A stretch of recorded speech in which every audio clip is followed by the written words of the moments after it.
Sebelum kaum muslimin melangkah menuju Perang Khaybar, terjadi sebuah peristiwa penting yang menunjukkan betapa waspadanya Rasulullah dan para sahabat terhadap ancaman dari kabilah-kabilah Arab. Peristiwa itu dikenal dengan Perang Ghabah atau Dzuqarad. Inilah sebuah pertempuran kilat yang memperlihatkan kecerdikan, kesigapan, dan keberanian luar biasa para sahabat Nabi. Ketika unta-unta Rasulullah sedang digembalakan, sekelompok penyerang dari Bani Fazarah datang menyerbu. Mereka merampas unta-unta itu, bahkan membunuh penggembalanya. Saat itu, Salamah bin Al-Aqwa ikut berada di sana. Melihat kejadian itu, ia segera bertindak cepat. Ia berkata kepada Rabbah, pembantu Nabi, "Hai Rabbah, bawa kuda ini. Segeralah temui Rasulullah dan sampaikan berita ini." Kemudian Salamah naik ke bukit dan berteriak sekeras-kerasnya, "Tolong! Tolong!" Tanpa menunggu bantuan, ia segera mengejar musuh.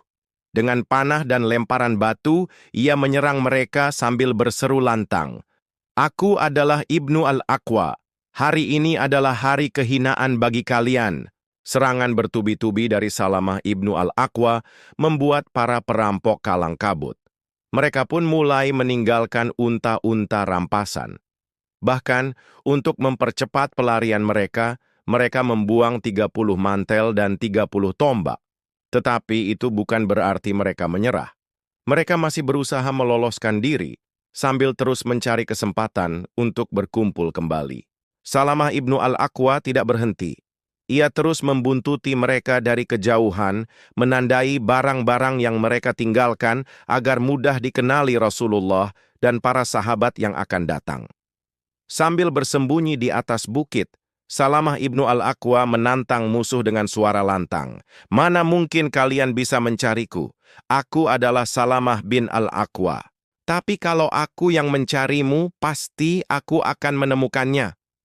Tidak lama kemudian datanglah bala bantuan dari Rasulullah. Di antara mereka adalah Abu Qatadah, Al-Miqdad bin Al-Aswad, dan Akhram Al-Asadi. Akhram maju menghadapi pemimpin musuh Abdurrahman Al-Fajari. Pertarungan singkat itu membuat Akhram gugur syahid. Abdurrahman lalu berhadapan dengan Abu Qatadah. Pertempuran sengit pun terjadi, hingga akhirnya Abu Qatadah berhasil membunuh Abdurrahman. Melihat pemimpin mereka tewas, pasukan musuh kocar-kacir. Mereka melarikan diri menuju sebuah lembah bernama Dzuqarad di dekat sebuah mata air. Pasukan musuh yang tersisa berusaha mencapai air untuk melepaskan dahaga mereka. Tetapi Salamah Ibnu Al-Aqwa sudah lebih dulu sampai di sana. Ia menghadang mereka sehingga setetes pun air tidak bisa mereka nikmati. Mereka pun semakin lemah, haus, dan akhirnya tercerai-berai. Salamah Ibnu Al-Aqwa kembali menemui Rasulullah dan berkata, "Wahai Rasulullah, mereka sudah kehausan. Jika engkau mengutus 100 orang bersamaku, niscaya kami dapat meringkus mereka dan menangkap leher pemimpin mereka." Namun Rasulullah bersabda, "Wahai Ibnu Al-Aqwa, engkau sudah hebat. Tidak perlu lagi melanjutkan serangan itu. Saat ini mereka sudah tiba di Ghatfahan." Beliau kemudian memuji sahabat-sahabatnya. "Sebaik-baik pasukan penunggang kuda hari ini adalah Abu Qatadah, dan sebaik-baik pasukan pejalan kaki adalah Salamah Ibnu Al-Aqwa." Bahkan, beliau menghadiahkan Salamah Ibnu Al-Aqwa 2 jenis anak panah, satu untuk pasukan pejalan kaki dan satu untuk penunggang kuda. Dan dalam perjalanan pulang, Rasulullah memboncengkan Salamah Ibnu Al-Aqwa di atas unta beliau. Khaybar adalah kota besar dengan benteng-benteng kuat dan kebun-kebun kurma yang luas, berjarak sekitar 60 hingga 80 mil di utara Madinah. Namun di balik kekayaannya, Khaybar menjadi sarang konspirasi. Orang-orang Yahudi di sana bersekutu dengan Bani Quraidah, kaum munafik, bahkan kabilah Ghatafan untuk memerangi kaum muslimin. Mereka juga pernah merencanakan pembunuhan terhadap Rasulullah, maka Rasulullah pun bersiap memimpin pasukan menuju Khaybar, namun Allah menyingkap sifat orang-orang munafik. Ketika perjanjian Hudaybiyah, mereka enggan ikut karena mengira kaum muslimin akan kalah, Tetapi ketika mendengar kabar kaum muslimin hendak menuju Khaybar, mereka ingin ikut serta hanya demi mengharap harta rampasan perang. Allah berfirman, orang-orang yang tertinggal itu di Hudaybiyah akan berkata, apabila kamu berangkat untuk mengambil harta rampasan, biarkanlah kami mengikuti kamu. Mereka hendak mengubah janji Allah. Katakanlah, kamu tidak boleh mengikuti kami. Demikianlah Allah telah menetapkan sebelumnya. QS Al-Fath 15. Maka Rasulullah menegaskan, tidak boleh ikut bersamaku kecuali orang-orang yang benar-benar mencintai jihad. Jumlah pasukan yang berangkat adalah sekitar 1.400 orang pemberani.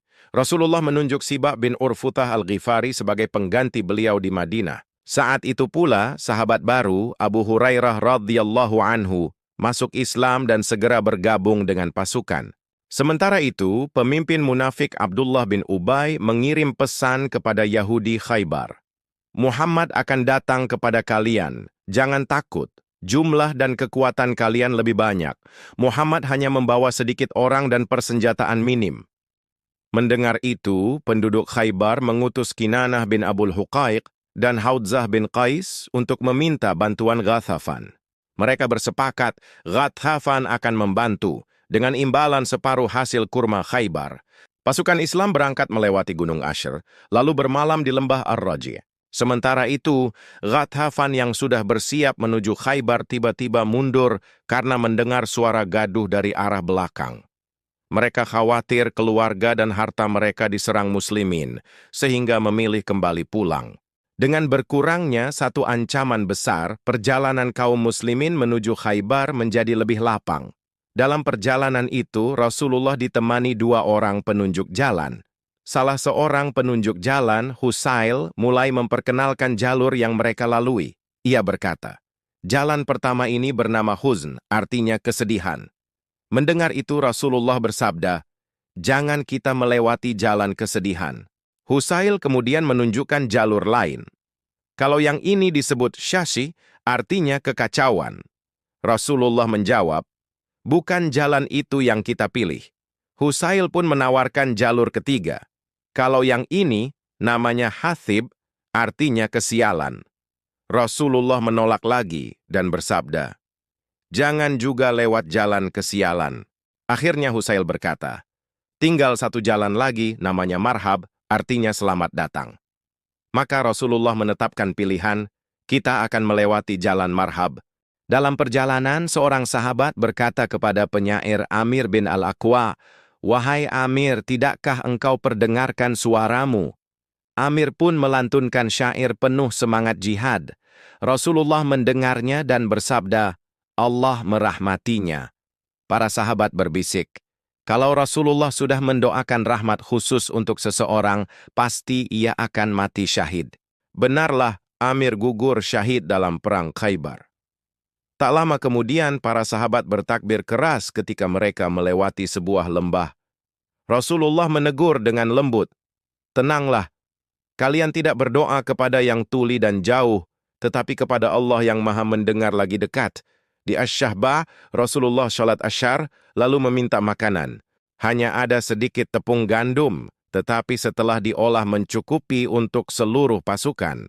Beliau makan, kemudian sholat maghrib dan isya hanya dengan berkumur, karena wudunya belum batal. Malam itu, pasukan Islam berkemah tak jauh dari benteng-benteng Khaybar. Orang Yahudi belum menyadari kedatangan mereka. Keesokan paginya, penduduk Khaybar keluar rumah membawa keranjang dan sekop untuk ke kebun. Tiba-tiba mereka melihat pasukan Muslim dan berteriak panik. Itu Muhammad, demi Allah, Muhammad dan pasukannya. Sekejap saja, para petani itu berlarian kembali menuju benteng-benteng pertahanan.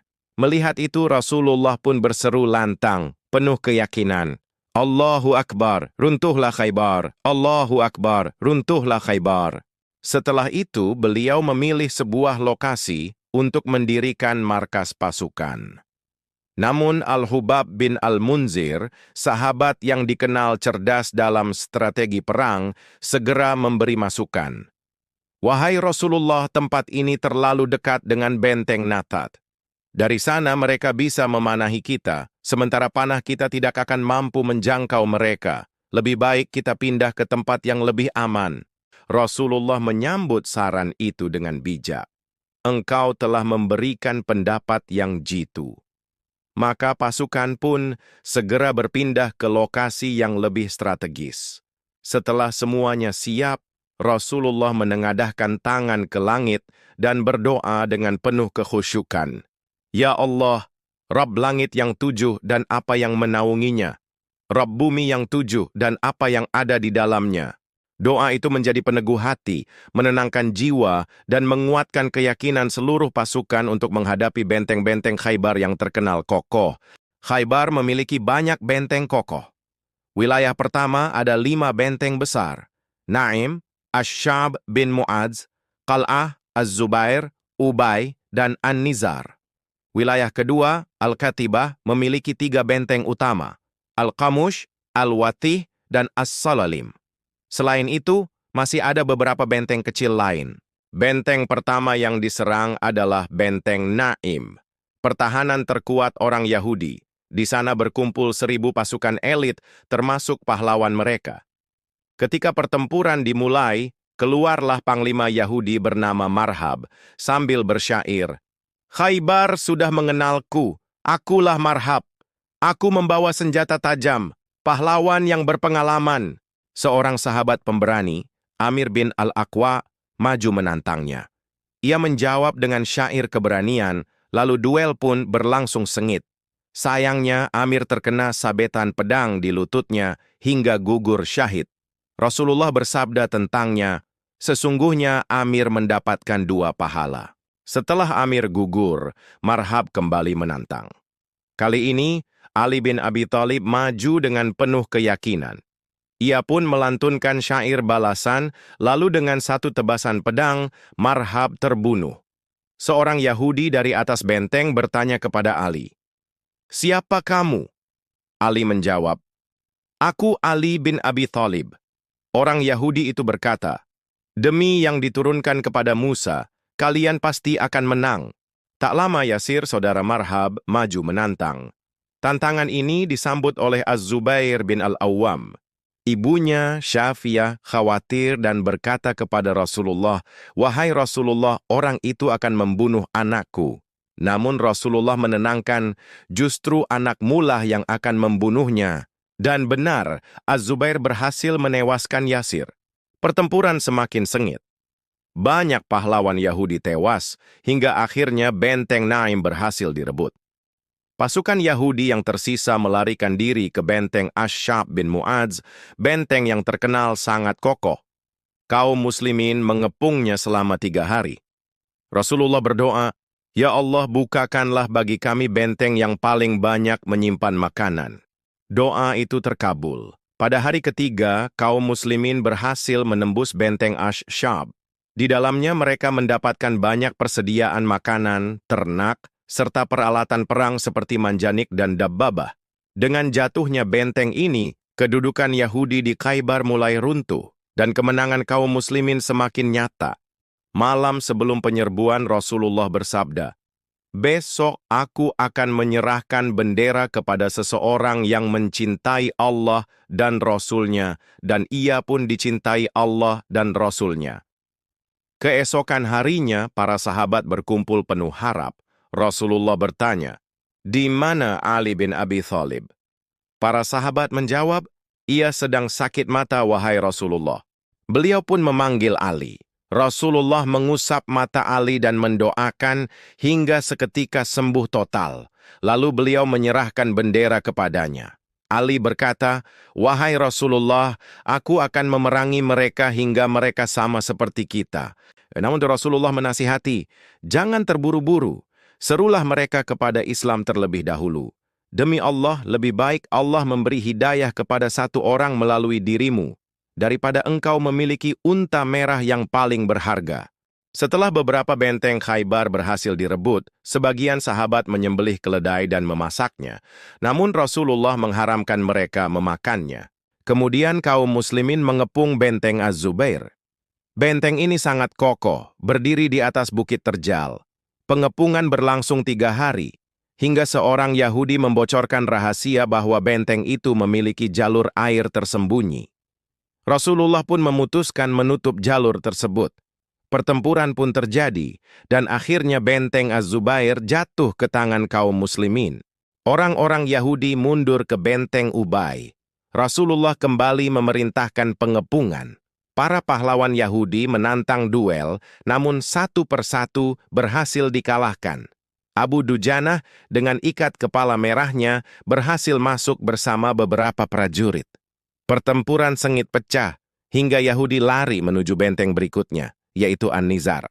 Benteng An-Nizar adalah yang terkuat. Di dalamnya, orang-orang Yahudi menempatkan wanita dan anak-anak. Mereka bertahan dengan panah dan batu dari atas tembok. Rasulullah lalu memerintahkan penggunaan manjanik, pelontar batu besar. Serangan itu merobohkan sebagian dinding, dan kaum muslimin pun masuk.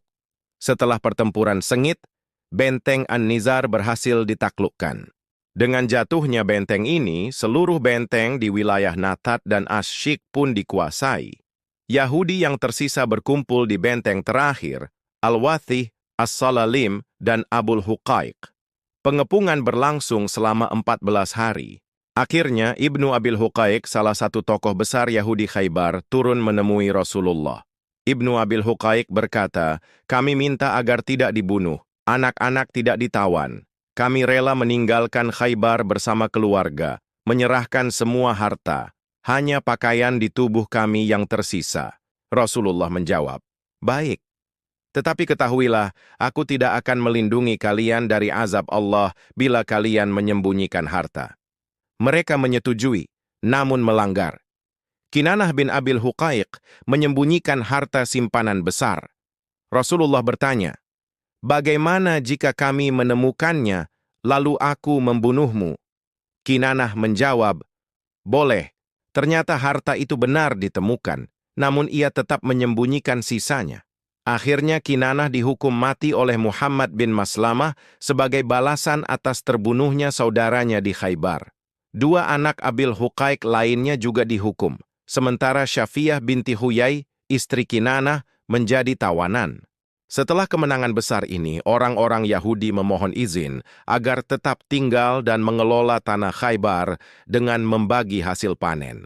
Rasulullah mengizinkan karena kaum muslimin belum mampu mengelola wilayah seluas itu. Selanjutnya, Rasulullah mengatur pembagian tanah dan kebun. Beliau menunjuk Abdullah bin Rawahah untuk membagi hasilnya dengan adil. Kaum muslimin yang ikut Bai'at Hudaibiyah mendapat bagian, baik mereka hadir di Khaybar ataupun tidak. Aturannya jelas, penunggang kuda mendapat 3 bagian, sedangkan prajurit pejalan kaki mendapat 1 bagian. Umar bin Khattab mengenang masa itu dengan berkata, "Sebelumnya kami tidak pernah kenyang hingga Allah menaklukkan Khaybar untuk kami." Aisyah pun berkata, "Sejak Khaybar, kami akhirnya bisa kenyang dengan kurma." Tak lama kemudian datanglah Ja'far bin Abi Thalib bersama rombongan dari Habasyah. Rasulullah sangat gembira, beliau memeluk Ja'far seraya bersabda, "Demi Allah, aku tidak tahu mana yang lebih membuatku bahagia, penaklukan Khaybar atau kedatangan Ja'far." Meski mereka tidak ikut bertempur, Rasulullah tetap memberi bagian untuk mereka. Di antara tawanan Khaybar terdapat Syafiyah binti Huyai, putri pemimpin Bani Nadhir. Pada mulanya sahabat Nabi, Dihyah al-Kalbi, memilih Syafiyah sebagai bagiannya. Namun beberapa sahabat mengingatkan, "Wahai Rasulullah, ia adalah putri pemimpin Bani Nadhir. Ia lebih pantas untukmu." Maka Rasulullah bersabda kepada Dihyah, "Ambillah tawanan lain selain Syafiyah." Beliau pun memuliakan Syafiyah dengan membebaskannya dan menjadikan pembebasan itu sebagai mahar pernikahannya. Di sebuah tempat bernama Ash-Shahba, tidak jauh dari Khaybar, Rasulullah mengadakan walimah yang penuh kesederhanaan. Sahabiah mulia Ummu Sulaim merias Syafiyah. Lalu malam itu berlangsunglah jamuan pernikahan dengan hidangan kurma, tepung, dan keju. Suatu hari Rasulullah melihat bekas pukulan di wajah Syafiyah. Beliau bertanya, "Apa ini, wahai Syafiyah?" Ia menjawab, "Aku bermimpi bulan turun dari langit ke pangkuanku. Ketika kuceritakan kepada suamiku, ia menamparku dan berkata, 'Engkau pasti menginginkan Raja Arab itu.'" Tidak lama setelah itu, saat kaum muslimin masih berada di Khaybar, terjadi peristiwa yang mengguncangkan. Seorang wanita Yahudi bernama Zainab binti Al-Harits, istri salah satu pemimpin Khaybar, datang membawa hadiah seekor domba panggang. Tanpa sepengetahuan para sahabat, daging itu telah ia lumuri dengan racun. Wanita itu dipanggil dan ditanya, "Apa yang mendorongmu melakukan ini?" Ia menjawab, "Jika engkau hanyalah seorang raja, aku ingin menghabisimu. Tapi jika engkau seorang nabi, tentu engkau akan diberitahu." Awalnya Rasulullah membiarkannya, namun Bishr bin Al-Bara yang ikut memakan daging itu wafat karena racun. Akhirnya wanita itu dihukum mati sebagai qisyash. Dalam perang Khaybar, kaum muslimin gugur sekitar 16 hingga 23 orang, sementara dari pihak Yahudi terbunuh 73. Setelah Khaybar, Rasulullah mengutus utusan ke Fadak. Penduduknya memilih berdamai, menyerahkan separuh hasil bumi mereka. Karena tidak terjadi peperangan, hasil Fadak menjadi milik khusus Rasulullah. Tak lama kemudian, beliau memimpin pasukan menuju Wadi Al-Qura. Orang-orang Yahudi di sana menyambut dengan hujan panah. Seorang pembantu Nabi pun gugur terkena panah. Para sahabat berseru, "Selamat atas surga yang diperolehnya." Namun Rasulullah menegaskan, "Tidak, demi Allah, mantel yang ia curi dari harta rampasan Khaybar, padahal ia tidak mendapat bagian, mantel itu kini menjadi api neraka yang membakarnya." Mendengar itu, seorang sahabat lain segera menyerahkan seutas tali sandal rampasan. Rasulullah kembali menegaskan, "Itu pun bagian dari api neraka." Setelah itu Rasulullah membariskan pasukan dan menyerahkan 3 bendera. Satu kepada Sa'ad bin Ubadah, satu kepada Al-Hubab bin Al-Munzir, dan satu lagi kepada Abbad bin Bishr. Beliau menyeru penduduk Wadi Al-Qura untuk masuk Islam, namun mereka menolak. Seorang dari mereka maju menantang duel. Az-Zubair bin Al-Awwam tampil dengan gagah, menebas lawannya hingga tumbang. Lalu muncul penantang kedua dan kembali Az-Zubair mengalahkannya. Penantang ketiga dilawan oleh Ali bin Abi Thalib dan ia pun berhasil menundukkannya. Demikianlah hingga 11 orang mereka tewas. Meski begitu, Rasulullah tidak henti-hentinya menyeru, "Masuklah kalian ke dalam Islam, ikutilah jalan Allah dan Rasul-Nya." Namun mereka tetap keras kepala. Pertempuran berlangsung hingga sore, lalu berhenti. Esok paginya, sebelum matahari tinggi, penduduk Wadi Al-Qura akhirnya menyerah. Rasulullah menaklukkan mereka dengan damai. Kaum muslimin memperoleh harta rampasan, sementara tanah tetap diolah oleh penduduk, sebagaimana aturan di Khaybar. Kabar itu segera sampai ke Taima. Orang-orang Yahudi di sana gentar mendengar nasib Khaybar, Fadak, dan Wadi Al-Qura. Mereka tidak berani melawan, melainkan mengirim utusan menawarkan perjanjian damai. Rasulullah menerimanya, dan ditulis perjanjian. Inilah perjanjian Muhammad Rasulullah dengan Bani Adi, bahwa mereka mendapat jaminan sebagai ahli zimmah. Mereka wajib membayar jizyah, tidak boleh memusuhi kaum muslimin, dan tidak boleh berpindah tempat. Perjanjian itu ditulis oleh Khalid bin Sa'id. Setelah urusan selesai, Rasulullah kembali ke Madinah. Perjalanan dilakukan malam hari. Menjelang akhir malam, beliau berkata kepada Bilal, "Jagalah kami malam ini." Namun Bilal tertidur karena kantuk, dan seluruh pasukan pun ikut terlelap hingga matahari terbit. Rasulullah yang pertama bangun. Beliau lalu memimpin sholat subuh bersama para sahabat. Sepanjang perjalanan pulang ke Madinah, Rasulullah selalu memikirkan keamanan Madinah. Beliau tidak ingin kota suci itu lengah dan menjadi sasaran serangan mendadak.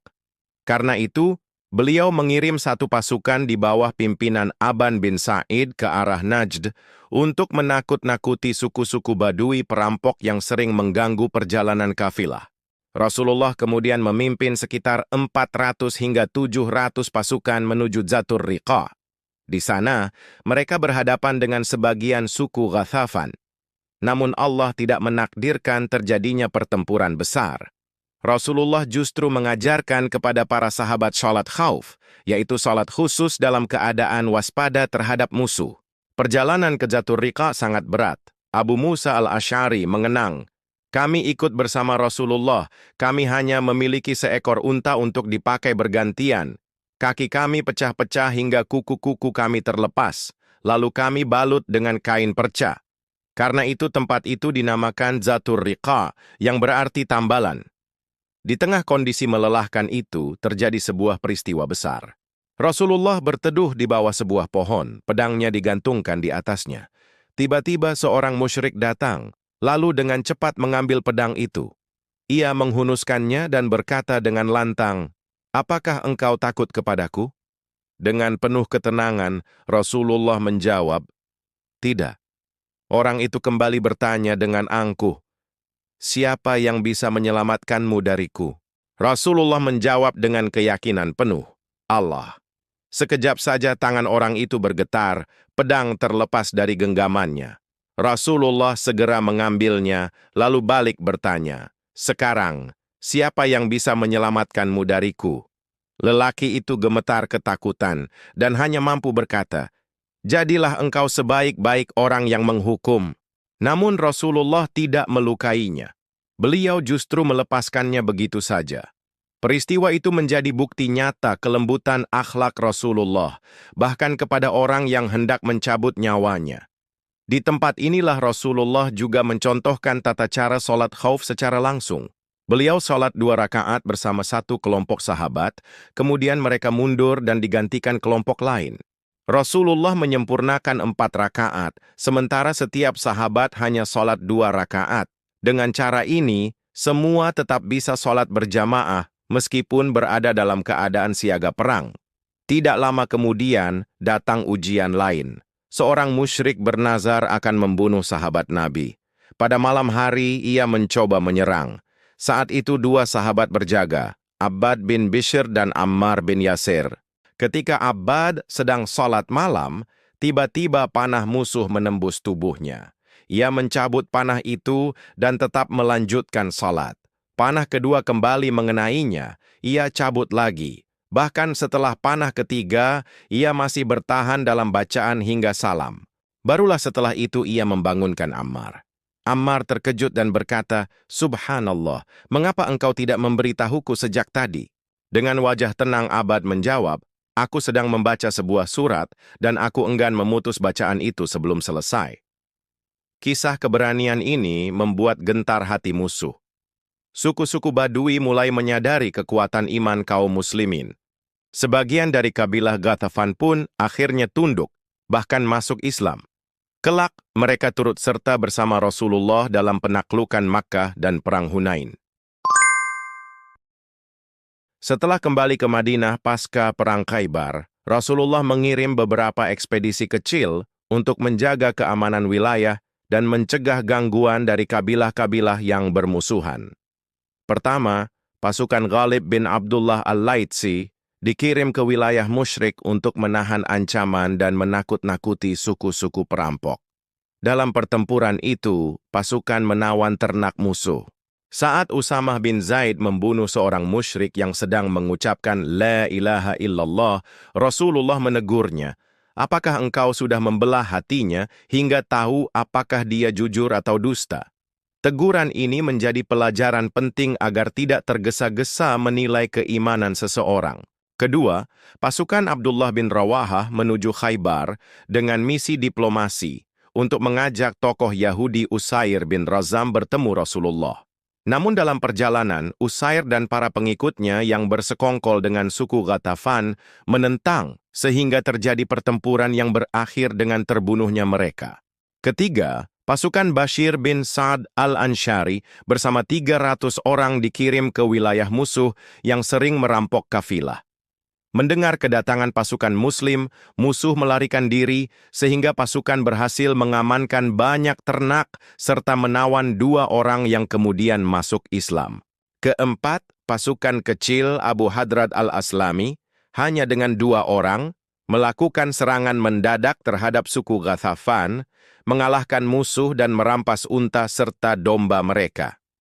Dengan siasat kecil namun tepat sasaran ini, Rasulullah berhasil menutup celah-celah ancaman, menjaga keamanan Madinah, dan memperluas pengaruh Islam.